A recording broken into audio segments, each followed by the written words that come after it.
কিছু নাম বলবো, সেই নামগুলো যে প্রফেশনে আছে, সেই ব্যক্তিগুলো যে প্রফেশনে আছে, সেই প্রফেশনে যদি না থাকতো তাদের কোন প্রফেশনে থাকা উচিত ছিল সেটা আপনি বলবেন। আচ্ছা আচ্ছা। তৌহিদ আফ্রিদি। তৌহিদ আফ্রিদি তো বাটপার আসলে। নিঃসন্দেহে তুই ঠিক কথা বলেছিস। সুলাইমান শকুন। ও একটা শকুনের বাচ্চা। বিষয়টা একটু ব্যাখ্যা করবেন? আচ্ছা, মানে কোন প্রফেশনে আসা উচিত ছিল? ওনার কোন প্রফেশনের সাথে ছিল? দালাল। কিসের দালাল? একটা দৌলতদিয়া।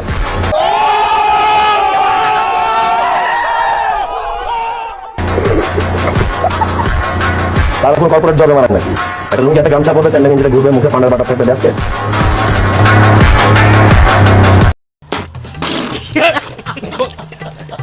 বাইরে ভাই কি যে একটা জিনিস ভাই, কিন্তু এদের মতো দালাল গুলারে এইভাবে সাইজটা করার দরকার। ওপেন ভিডিওতে এইভাবে সাইজটা না করলে দালাল গুলা ঠিক হবে না।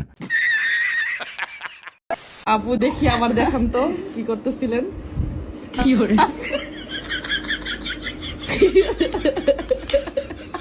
এইটা কোনো কথা?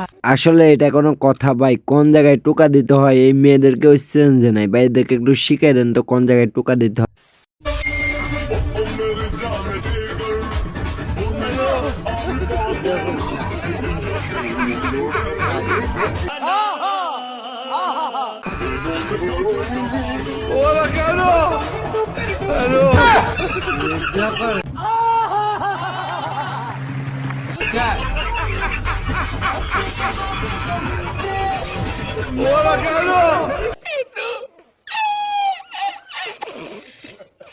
তেমন কিছু না, আফা অনেকদিন পরে বিদেশ গেছে তো, তাই ওনার পুরাতন বান্ধবীর সাথে দেখা হয়ে গেছে। জানেন তো মেয়েদের সাথে মেয়েদের দেখা হলে তারা কি করে? আমরা আসলে সেনাবাহিনীর বিরুদ্ধে না, আমরা সেনা শাসনের বিরুদ্ধে। তাই আমরা জানি যে স্বাধীন বাংলাদেশ, এখানে সবাই স্বাধীনতা করছে, কিন্তু যে পার্বত্য চট্টগ্রামে আপনি দেখেন সেখানে কিন্তু সেনা শাসন দ্বারা পরিচালিত হচ্ছে। আচ্ছা, আমরা যে কোনো জায়গায় গেলে আমাদের পারমিশন লাগে। আমরা যদি স্বাধীন বাংলাদেশে বসবাস করতে চাই এবং সেই জায়গা থেকে আমরা আমি আমার নিজের বাড়িতে যাব, সেখানেও যাতে আমার পারমিশন না লাগে। সে জায়গা থেকে আমরা চাচ্ছি যে সেনাবাহিনী যে সেনা শাসন রয়েছে সেইগুলো পার্বত্য চট্টগ্রামকে সেই সেনা শাসন থেকে মুক্ত করা হোক। আমরা যে কোনো জায়গায় গেলে আমাদের পারমিশন লাগে। এই পাগল ছাগলকে বুঝাবে কে? সেনাবাহিনী তাদের ভালোর জন্য রয়েছে, পাগল ছাগল তো বুঝে না। কথা আছে না, বুঝে কম চিল্লে বেশি। হ্যালো গাইজ, অস্থির বাঙালির নতুন পর্বে আপনাকে স্বাগতম। অস্থির বাঙালির সবচেয়ে হাস্যকর এবং বিনোদন করা ভিডিও নিয়ে আজকের পুরো ভিডিওটা। বিশেষ করুন আজকের ভিডিওটা দেখলে না হেসে থাকতে পারবেন না, এটা আমি গ্যারান্টি দিলাম। চলুন ভিডিওটা শুরু করি। তাহলে চলো। বাংলায় বাংলাদেশ বানান করতে হবে।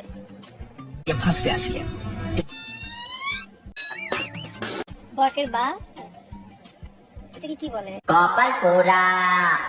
অনুসার লয়কের লা লয়কের দে কালি। আমাদের এখন বর্তমান সময়ের জাতির ক্যাশ একই তো একার তা বলছে না, দয়াকার দেদ বলছে, কিছু তো বুঝলাম না। এই মেয়েটার মধ্যে কি আছে যে জিনিসটা আমার মধ্যে নাই? ওকে মানুষ দেখবে, আমাকে কেন মানুষ দেখবে না? একদিন এদের সবার থেকে অনেক বেশি মানুষ আমাকে দেখবে এবং আমাকে মানুষ দেখবে। তখন আমি আয়নার সামনে যে প্র্যাকটিস করতাম যে আমি কিভাবে লাইভে যে কথা বলবো, এবং আমার মধ্যে একটা ধারণা ছিল যে না, আমাকে একদম গুছায়া সংসেজে কথা বলতে হবে। পর আমি যখন দেখছি যে না, আমি যেটা ওটাই আমি কথা বলবো, আমি যেরকম বাসায় কথা বলবো, নর্মাল কথা বলবো, এটাই মানুষ আসলে গ্রহণ করে। মানুষ আসলে আর্টিফিশিয়াল বা মেকি কোনো কিছু মানুষ পছন্দ করে না। আচ্ছা, আপনাদের মধ্যে কেউ কি বলতে পারবেন এই ঠান্ডা মাথার বাঁশটা কাকে দিছে?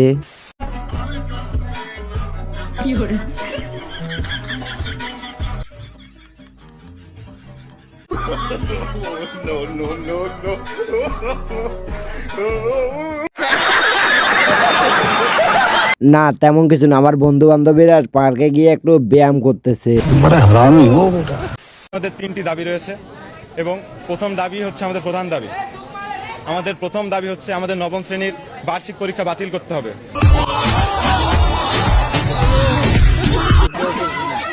ভাই এদের কোনো দোষ নাই, কারণ হলো আগে তো স্বৈরাচার সরকার ছিল, বুঝছেন? ওইখানে ঘুষ দিয়ে সার্কি পাওয়া যেত, ওই জন্য ওরা ভাবছে যে আগামীতেও পাওয়া যাবে। না রে ভাই, এখন পড়াশোনা ছাড়া কোনো মূল্য থাকবে না, পড়াশোনা কর তাহলে মূল্য পাবি। সেলিব্রিটি হয়েছে তো কি হয়েছে, তাই বলে কি মাইর খাই না? অবশ্যই খাই মাইর। এটাই বাসায় মা আমু রাগ উঠলে যা পায় হাতে ঠাস ঠুস দেয়। জুতা থেকে চামচ। আমি জুতা থেকে শুরু করে সবকিছুরই মাইর খাইছি। ওকে, সবচেয়ে বেশি বেশি কি দিয়ে পিটায় মা? এবং অনেকদিন ধরে আমু ভালো হয়ে গেছে, এখন আর পিটায় না। তাই আমিও ভালো হয়ে গেছে এই জন্য পিটানোর মতো কোনো কাজও করি না। আর এমনি এমনি আমার পিটাই তো পড়ি না দেখে, এখন তো পড়াই নাই, তাহলে এখন কি পিটাবে? এটাই তো পড়ি না দেখে এটা ভালো করছিল, নাহলে পড়ুয়াই তো না। এভাবে বিশ্বাস করলা তুমি? ভাই যাই হোক না কেন, এ কিন্তু আমাদের সেলিব্রিটি, এটা আমরা মানতে হবে, কারণ সে বলছে সে আমাদের সেলিব্রিটি। আর যে প্রশ্ন উঠছে ভাই, সে নাম্বার 1 রোস্টার ভাই, যেভাবে রোস্টার কইরা দিছে ভাই, খাইয়া দিছে তার মানিজ্জত।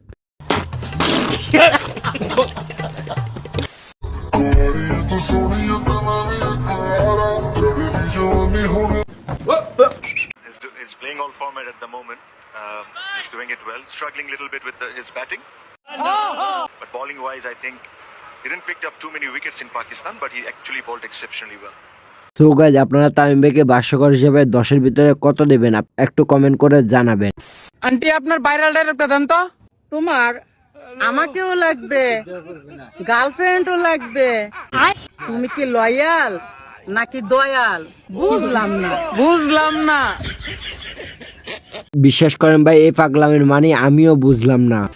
যারা আমার টিনের ঘরে আইফোন কম্পিউটার দেখে জ্বলতেছেন, আমি কি আপনাদের আমার আসল পরিচয় দিয়েছি? আমি কি একবারে বলেছি আমার কি আছে কি নেই?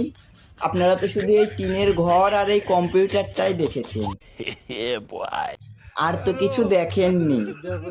কি ভাই ভাবছেন এখন বলবো কলের কথা? না রে ভাই, আমরা ছেলে মানুষ, আমাদের কলের ব্যবসা হয় না।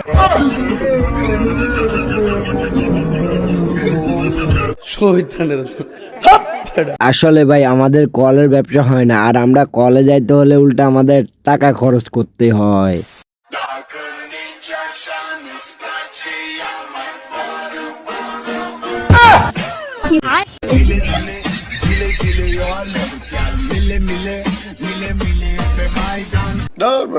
গাইজ, ওদের কপাল ভালো যে ওদের আশেপাশে কোনো লোকজন নাই। নারীর দিকে যখন চোখ যাবে তাহলে এটাকে কিভাবে আমরা হেফাজত? এটা শোকরের বিষয়, এটা আনন্দের বিষয়। একটা সুন্দর নারী আমার সামনে দিয়ে যাচ্ছে, তার সৌন্দর্য লাবণ্যতা দেখতে পাচ্ছি। আল্লাহ বলছে আমার সৌন্দর্যকে উপভোগ করো। একটা নারী যাচ্ছে, আমি তো এটা উপভোগ করবো, আনন্দের বিষয়। সুটিয়ে লাল করে দেবো, নোংরামি বার করে দেবো। আমি শিওর ও কোনো হুজুর হইতে পারে না, ও বাবার দরবারে কোনো খাদেম নাহলে টুকাই গাঞ্জা খোর। কারণ আল্লাহ বলছে যে মানুষের সৌন্দর্যটা উপভোগ করো, কিন্তু নিজের ঘরের বইয়ের, পাবলিকের না। সো গাইজ, অস্থি বাঙালির এই পর্বটি এখানে শেষ করলাম। কার কাছে কেমন লাগছে প্লিজ কমেন্ট করে জানাবেন। আর যদি চ্যানেল নতুন হন প্লিজ চ্যানেলটাকে সাবস্ক্রাইব করবেন।